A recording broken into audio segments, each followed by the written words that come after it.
Hello students, welcome to easy math for JEE. I am Ujjwal Kaushik, your friend. जो भी students IIT JEE की preparation कर रहे हैं उनके लिए हमारा चैनल बहुत यूजफुल है। आज the question if A and B are the point of intersection of the circle and the hyperbola and a point P moves on the line this, then the centroid of triangle PAB lies in the line. तो question की video की length थोड़ी लंबी हो सकती है क्योंकि मैं आपको डीप एंड डिटेल से बताऊंगा, बट आपको समझ में सब कुछ आएगा। तो आइए समझते हैं। तो देखो, यहाँ पे हमें क्वेश्चन में गिवन है A and B are the point of intersection of this circle and hyperbola. तो सबसे पहले सर्कल लिख लेते हैं। सर्कल क्या है? X square plus y square minus 8x is equal to 0। तो अगर मैं इसका कंपैरिजन करूं जनरल फॉर्म से, जनरल फॉर्म क्या होती है? X square plus y square plus 2gx plus 2fy plus c is equal to 0। ठीक है, तो यहां से कंपैरिजन करें तो g की वैल्यू कितनी आ गई? g की वैल्यू आ गई माइनस का 4, और f की वैल्यू आ गई 0, और c की वैल्यू भी आ गई 0। ठीक है, अब हम जानते हैं सर्कल का सेंटर क्या होता है। सेंटर होते हैं माइनस जी माइनस एफ। तो यहां से सेंटर क्या आ गए? सेंटर आ गए 4,0। और रेडियस क्या होती है? Under root of G square plus F square minus सी।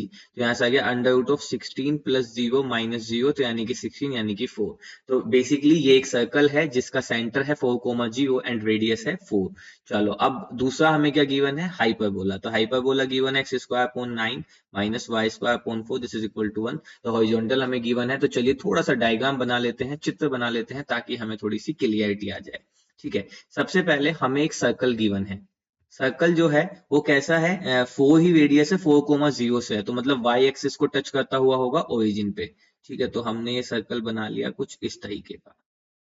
चलो भाई, ये कुछ इस तरीके का सर्कल होगा। यहाँ पे 4,0 ये इसके सेंटर है, रेडियस 4 है, तो कुछ इस तरह का। दूसरा हमें गिवन है हाइपरबोला। हाइपरबोला कैसे गिवन है? हॉरिजॉन्टल हाइपरबोला गिवन है, जहाँ पे a की वैल्यू कितनी है 3 और b की वैल्यू कितनी है 2। ठीक है, तो ये 3,0, तो यानी कि जो हाइपरबोला है ये कुछ इस तरह से होगा।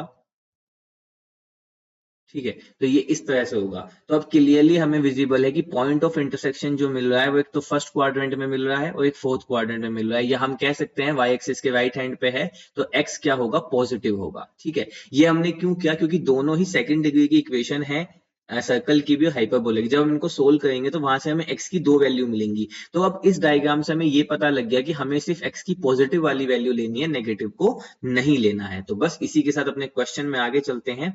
तो क्वेश्चन को अब थोड़ा सोल्व कर लेते हैं इन दोनों का पॉइंट ऑफ इंटरसेक्शन निकालने के लिए। तो बहुत सिंपल है पॉइंट ऑफ इंटरसेक्शन। तो x square plus y square minus 8x हमें गिवन है। और दूसरा यहाँ पे अगर मैं इस सबसे पहले इसकी जो हाइपरबोला की इक्वेशन, इसको मैं क्या लिख सकता हूँ? इसको लिख सकता हूँ 4x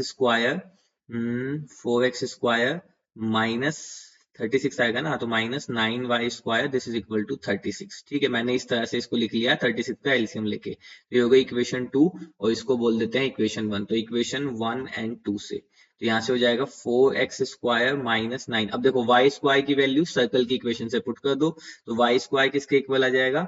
8x minus x square, है ना, and this is equal to 36। तो ये हो गया 4x स्क्वायर माइनस का 72x प्लस का 9x square, this is equal to 36। तो यहाँ से इसको थोड़ा और सोल्व कर लें, तो ये हो गया 13 9 4 13 13x स्क्वायर माइनस का 72x एंड माइनस का 36, दिस इज इक्वल टू 0। अब ये क्वाड्रेटिक आ गई, आप इसके फैक्टर कर सकते हैं, क्वाड्रेटिक फॉर्मूला लगा सकते हैं। तो इसके फैक्टर करेंगे तो x माइनस 6 और 13x plus 6, this is equal to 0।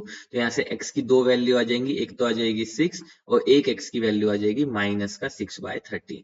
अब हमने पहले ही समझ लिया था कि माइनस वाली वैल्यू को हमें नहीं लेना है, तो x की वैल्यू कितनी आ गई? 6। अब जैसे ही हमारे पास x की वैल्यू आई तो हम y की वैल्यू निकाल सकते हैं, तो बाय इक्वेशन 2। ठीक है, x की वैल्यू आई है 6, तो यहां से आ जाएगा 9y square, this is equal to 4x square minus 36। तो 9y square is equal to 4x square, तो x की वैल्यू आई है 6, तो यहां से आ गया 36 माइनस 36।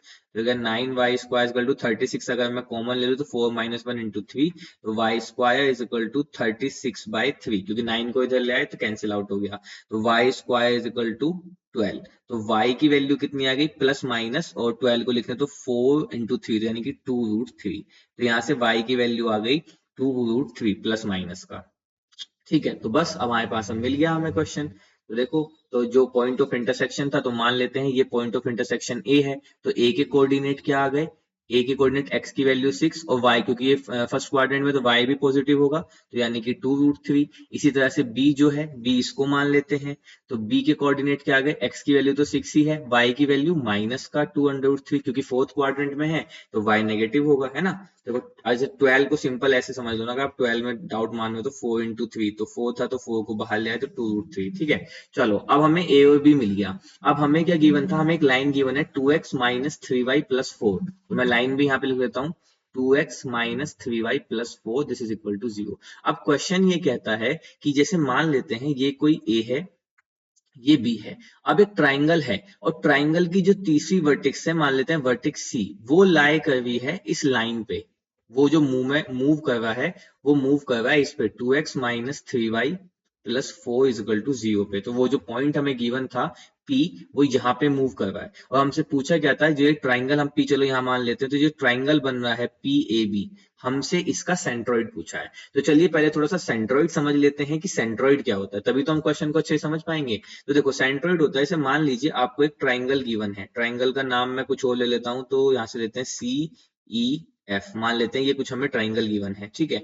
अब सेंट्रोइड क्या होता है, जब मैं इस C वर्टेक्स से सामने वाली साइड पे मीडियन ड्रॉ करता हूँ, मीडियन क्या होता है, नथिंग बट मिड पॉइंट को जब मिलाता हूँ, ऐसे ही मैं जब E से CF के मिड पॉइंट को मिलाता हूँ अगेन, यानी कि मीडियन ड्रॉ करता हूं, और इसी तरह से वर्टेक्स एफ से एक मीडियन ड्रॉ करता हूं ईसी पे, तो इन तीनों मीडियन का जो इंटरसेक्शन पॉइंट होता है दैट इज माय सेंट्रोइड। तो ये जो इंटरसेक्शन पॉइंट आया यही होता है मेरा सेंट्रोइड, ठीक है।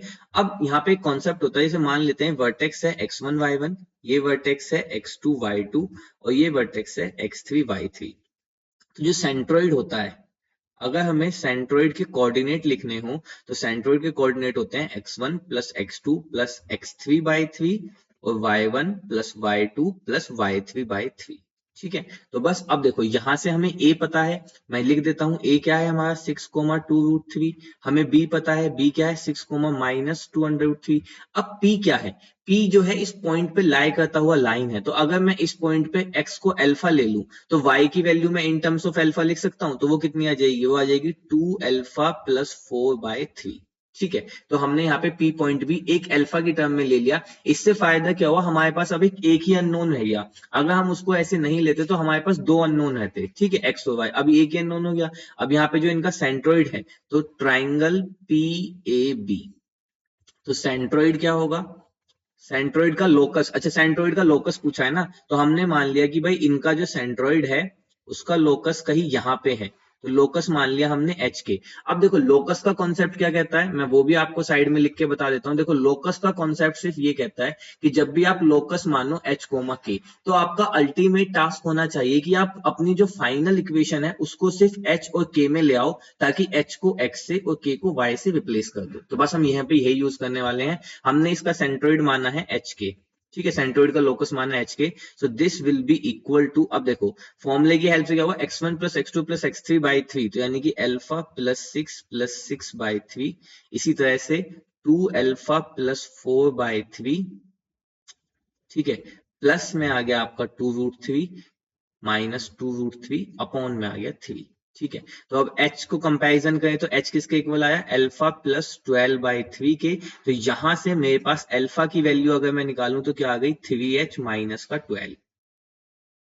सेम ऐसे ही मैं k के लिए सोल्व कर लेता हूं, तो देखो k के लिए सोल्व करेंगे तो k is equal to, second का कंपैरिजन करेंगे तो 2√3 कैंसिल, तो ये हो गया 2 अल्फा प्लस 4/9। तो यहां से अगर मैं अल्फा की वैल्यू, तो ये हो गया 9k, this is equal to 2 alpha plus 4, ठीक है। अब ये आ गया मेरा इक्वेशन 1 और 2 शायद हमने मान लिया, इसको 3 मान लेते हैं, इसको 4 मान लेते हैं। अब देखो मैंने आपको क्या बताया था कि आपका अल्टीमेट टास्क होगा कि आप अपनी इक्वेशन को HK में ले आओ। अभी तो ये टोटल HK में नहीं है, ये एक अल्फा और अननोन है, तो सिंपल है, इक्वेशन 3 से अल्फा की वैल्यू यहाँ पुट कर दो, तो बाय इक्वेशन 3 एंड 4, तो ये हो गया 9k is equal to 2, alpha की जगह पे रख दो 3h माइनस 12 और प्लस में आ गया 4, तो 9k is equal to 6h minus 24 plus 4, तो ये आ जाएगा माइनस का 20 आ जाएगा सिर्फ, ठीक है। अब देखो आपकी फाइनल इक्वेशन आ गई सिर्फ और सिर्फ h के में, अब h को x से और k को y से रिप्लेस कर दो, तो 9y is equal to 6x minus 20, तो यहां से आ गया 6x माइनस 9y ठीक है, this is equal to 20 and that is our final answer. तो देखते हैं 6x minus 9y is equal to 20. 6x minus 9 is equal to option 4 is our right answer. If you still have any doubt, you can ask to me into the comment box. Thank you very much. Please subscribe the channel. Be happy.